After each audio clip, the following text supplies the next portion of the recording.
हमारे किसान पूरे भारत का पोषण करते हैं, लेकिन दुख और तकलीफ की बात यह है कि जिस किसान के कंधे पर देश का बोझ है, आज वही किसान आय की अनिश्चितता, कर्ज और बढ़ती लागत से दबा जा रहा है। जो भूमिका बनाई जा रही है पूरे देश के लिए, वह बनाई जा रही है आत्मनिर्भर भारत के लिए।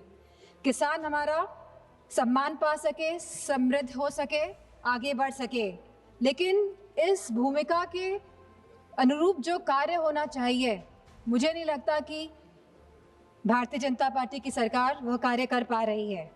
जो वास्तविक तस्वीर है वो कुछ और ही दर्शाती है। देश की जीडीपी की दर जहां 6% से बढ़ रही है पिछले 2 दशकों से, वहीं किसान विकास दर लगभग 4% से संघर्ष कर रहा है। और फसल क्षेत्र जहां पे छोटा और सीमांत किसान निर्भर है, वो केवल 2% से रेंग रहा है। जहां सरकार ने वादा किया था कि किसानों की आय दुगनी कर देंगी, तो आज ये वादा आसमान छूने जैसा है।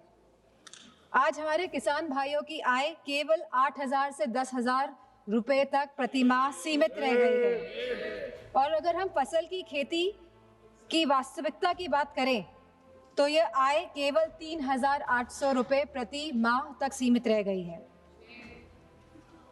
जहां 46% देश की आबादी किसी कृषि क्षेत्र में है, वहीं आज हमारे किसान, लगभग 50% किसान कर्ज में डूबा है।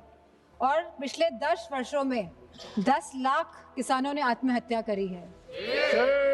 ये अपने आप में ही सवाल उठाता है जो भूमिका सरकार ने तय की है आत्मनिर्भरता की, उसके ऊपर।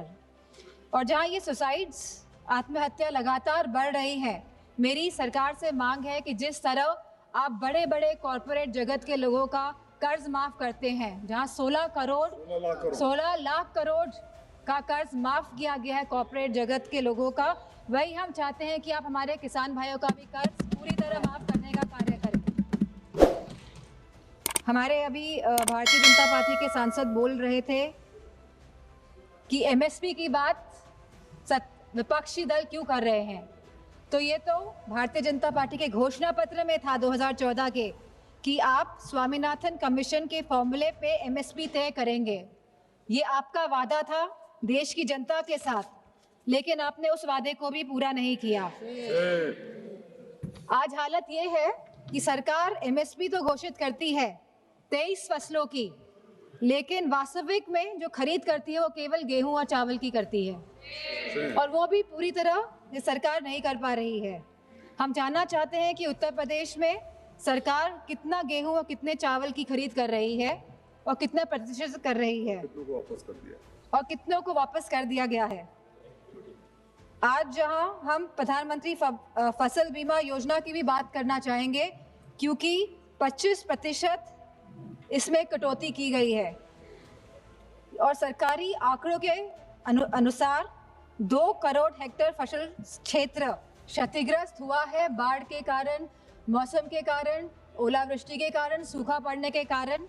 अगर यह इतना 2 करोड़ हेक्टेयर फसल क्षेत्र का क्षतिग्रस्त हुआ है, अगर किसानों का नुकसान हुआ है, तो आखिरकार सरकार ने लगभग 25% कटौती प्रधानमंत्री फसल बीमा योजना में क्यों करी है, इसका भी हम जवाब चाहते हैं हमारे कृषि मंत्री से।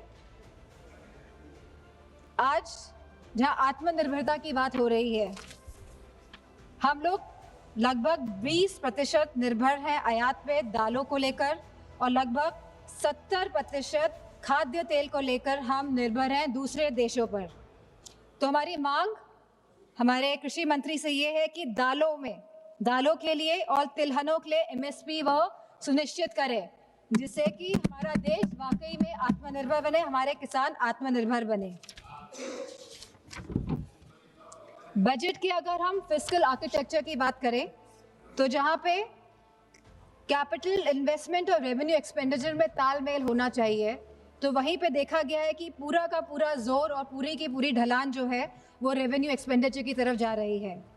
हम फर्टिलाइजर्स की बात करें आज, तो हम जानना चाहते हैं कि हमारा देश कितना निर्भर है दूसरे देशों पर फर्टिलाइजर्स के लिए, और ये हम इसलिए जानना चाहते हैं कि पिछले कुछ वर्षों में लगातार ये देखने को मिला है कि डीएपी की किल्लत हो रही है किसानों को।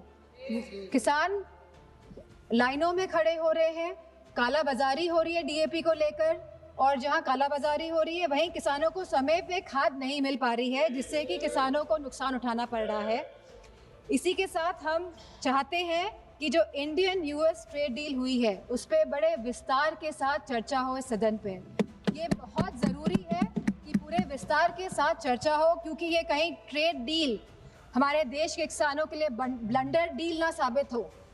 इसीलिए इसके लिए हम चाहते हैं कि इस पर चर्चा हो, किसान को पूरी तरह कहीं ये ट्रेड डील तबाह ना कर दे, क्योंकि इसमें देश के हर स्टेट्स का किसान इन्वॉल्व होगा, चाहे वो फल की खेती हो, चाहे वो हमारे सोयाबीन की खेती हो, चाहे वो आलू की खेती हो।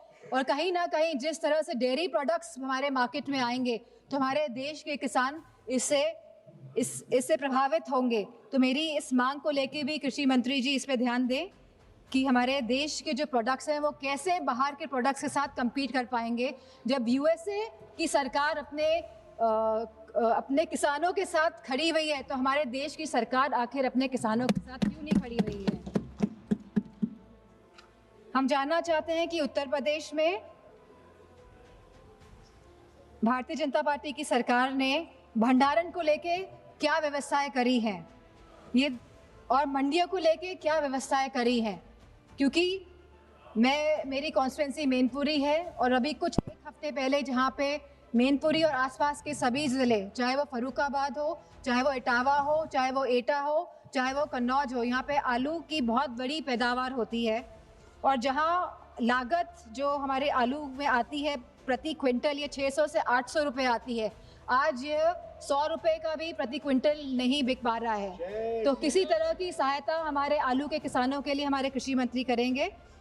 और जिस तरह हमारे इस क्षेत्र में लहसुन की खेती भी होती है और मूंगफली की भी खेती बड़े पैमाने में होती है, तो हम जानना चाहते हैं कि कोई भी एग्रो प्रोसेसिंग क्लस्टर मैनपुरी या आसपास के ज़िलों में कृषि मंत्री जी लगाएंगे या नहीं लगाएंगे, क्योंकि एग्रीकल्चरल इंफ्रास्ट्रक्चर जो फंड है वो केवल 910 करोड़ का है। तो हम जानना चाहते हैं कि उत्तर प्रदेश में इस सरकार द्वारा कितनी मंडियां लगेंगी, कितने एग्रो प्रोसेसिंग क्लस्टर लगाए जाएंगे, कितने कोल्ड स्टोरेजेस बनाए जाएंगे या भंडारण केंद्र बनाए जाएंगे। हम सभी जानते हैं। इसी के साथ मैं ये भी कहना चाहूँगी कि पीएम किसान संपदा योजना और फ्रूट प्रोसेसिंग की पीएलआई स्कीम का ऑडिट अगर किया जाए तो पता चलता है कि मूल्य संवर्धन और सब्सिडी का सारा पैसा महाराष्ट्र और गुजरात के बड़े कॉर्पोरेट्स की जेब में जा रहा है। यूपी के इस विशाल कृषि हृदय को प्रोसेसिंग इंफ्रास्ट्रक्चर से जानबूझकर कहीं वंचित तो नहीं रखा जा रहा है। तो मेरी सरकार से डिमांड है कि आप हमारे क्षेत्र की तरफ भी देखें, उत्तर प्रदेश की तरफ भी देखें, यहाँ पे प्रोसेसिंग क्लस्टर्स लगाएं, यहाँ पे मंडियाँ बनवाएं, जिससे कि किसान बिचौलियों के हाथों में ना फंसे और अपने कृषि उत्पादकों को वो सही दाम पे बेच पाएं।